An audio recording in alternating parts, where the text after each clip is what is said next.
అయితే ఇది కూడా విన్నా నేను, మీరు ఆర్థికంగా ఇబ్బంది చెంది కోళ్ల ఫారంలో కూడా జీతానికి ఎక్కినట్టు. అవును సార్, అది అవార్డు వచ్చిన తర్వాత, అది మన పద్మశ్రీ అవార్డు వచ్చిన తర్వాత కూడా ఆ పరిస్థితి ఎందుకు వచ్చిందే మరి? మన ఇల్లు కట్టినాక ఇల్లు ఆగిపోయా, పిల్లలకు ఇబ్బంది. ఇంకొకటి నడిపోనికి మూడోవనికి రెండోవనికి వాయు వచ్చింది సార్, పిడిసి వచ్చింది.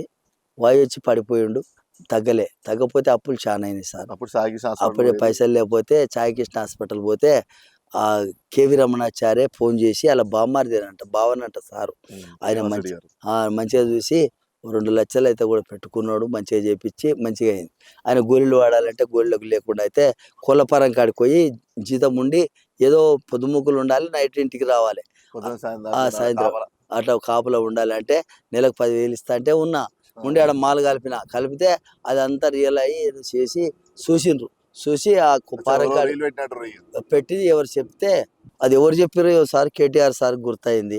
కేటీఆర్ సార్ ఇంకా కారు పిల్లలు పంపితే, కారు పంపితే ఓ ఎమ్మెల్యేకి చెప్తే, ఏ ఊరు ఉంది అక్కడ గచ్చిబోడి దిక్కు, అక్కడ దొలకపోయి నాకు సన్మానం చేసి నాకు దవాఖానా చూపించి 2 లక్షల రూపాయలు ఇచ్చి ఓ ఎమ్మెల్యేకి చెప్పిండు. ఒక ఎమ్మెల్యే క్వింటల్ సన్న బియ్యం వేసుకొచ్చిండ్రు, సన్న బియ్యం మంచి క్వింటల్ బియ్యం వేసుకొచ్చిర్రు.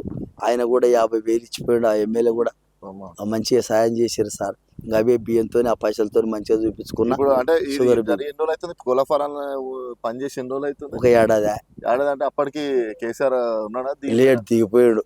అంటే దిగిపోయినాక కూడా దిగిపోయినాక లేకపోయినా పిలిపించుకొని పిలిచి మొగులయ్య, నువ్వు పెద్ద మంచి అయినావు, నీకు పద్మశ్రీ అవార్డు వచ్చింది, నువ్వు దేశంలో గౌరవంగా ఉండాలి, కానీ నువ్వు ఎటువంటి పని చేయకూడదు అన్నాడు కేటీఆర్. కరెక్ట్. ఇక ఈ వయసు కూడా మీది ఇప్పుడు అప్పటిదాకా వయసు కాదు కానీ అప్పుడు అంటే పోయినా ఆడ కూర్చునేదే గోడకాడ చెట్టు లేక కాపులాగా ఉండి ఇంకా ఇంత బువ్వ కట్టుకొని పోయి ఉంటే చూస్తే ఇంత పని చేయాలంటే ఇంత గోడ పెడుతుంటే అది కలిపిన మాలు కలిపితే ఇంకా అంత ఇప్పుడు దాని తర్వాత కొంచెం మంచిగా అయింది సార్, మంచిగా అయింది. నిన్న కూడా పోయినా దవాఖానకు పోయి చూపించుకున్న పరిస్థితి ఇదంతా చెక్ చేయాలంట. కన్ను చూపు కూడా తక్కువైనాయి సార్, కండ్లద్దాలు వచ్చినాయి. నేను కండ్లద్దాలు పెట్టుకుంటున్నా సార్, ఇగో కండ్లద్దాలు కూడా వచ్చినాయి. ఈ కండ్లద్దాలు కూడా నా తాన పైసలు లేకున్నాయి. అదేందో ఇబ్రపట్నం ఒక బస్సు డ్రైవరు మంచి ఆయన రామదాస్ సారు. ఆ రామదాస్ పిలుచుకపోయి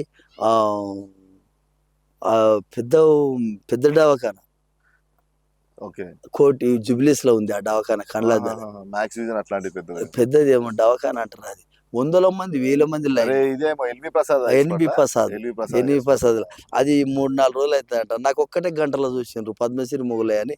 లోపల దొలకపోయారు, అన్నం తినిపించారు, వాళ్ళు గౌరవించారు సార్. వాళ్ళకు కూడా నమస్కారం, సంతోషం. నాకు ఒక్కటే గంట 12 కాకముందే నాకు 3,000 చిల్లర 4,000 అయితే 3,000 అద్దాల మందిని తీపించుకొని ఆయన రామదాస్ అంటే ఆయన కట్టిండు, అప్పుడే ఇప్పించిండు. కరెక్టే గానీ ఇప్పుడు పెద్ద ఎమ్మెల్యేలు రాజకీయ నాయకులు సాయం చేయడం అనేది మామూలు విషయము, అదుగా జరుగుతూనే ఉంటది. కాకపోతే పదవిలో లేకుండా చేయడం కూడా గొప్ప విషయం. కాకపోతే ఒక ఆర్టీసీ డ్రైవర్, ఒక మిడిల్ క్లాస్ మ్యాన్ కూడా మీ కళను మెచ్చి నిన్న కూడా సార్ 10,000 నాకు పానం బాగాలేదంటే పంపించండు సార్, 10,000 పంపాడు సార్. నిన్న రామదాసు 10,000 పంపితేనే పోయి మీదంతా ఆయన స్థాయికి చాలా గ్రేట్, మంచి సార్, గొప్ప విషయం అది.